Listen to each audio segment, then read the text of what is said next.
আমি প্রথমবার বাজার করতে এসেছি জীবনে। আমি আর মধু বেলার দিকে বাজার করতে এসেছি, কারণ বিকালে আমাদের 2025-এর ফার্স্ট ফিস্ট। টমেটো বাছা হয়ে গেছে, এবার কিনে নেব ক্যাপসিকাম। আমি এর আগে কোনোদিনও বাজার করিনি, তাই বরবটি আর বিনসের মধ্যে কনফিউজড ছিলাম। ওই বরবটি এরকম লম্বা লম্বা হয়, কত লাগবে না? হ্যাঁ 100 দাও তাহলে তুমি দাদা। হ্যাঁ, কত লাগবে? হ্যাঁ হ্যাঁ 10 টাকা।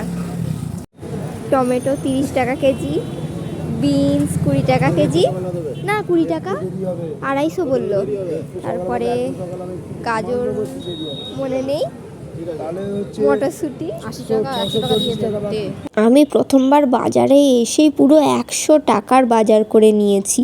অনেক কিছু সবজি কিনেছিলাম, যেমন বিনস, গাজর, টমেটো, ক্যাপসিকাম, মটরশুঁটি, ধনেপাতা, কাঁচা লঙ্কা। এইসব সবজি দিয়ে কি কি রান্না করবো বলো তো? তোমরা যদি জানো কমেন্টে জানিও। টাটা।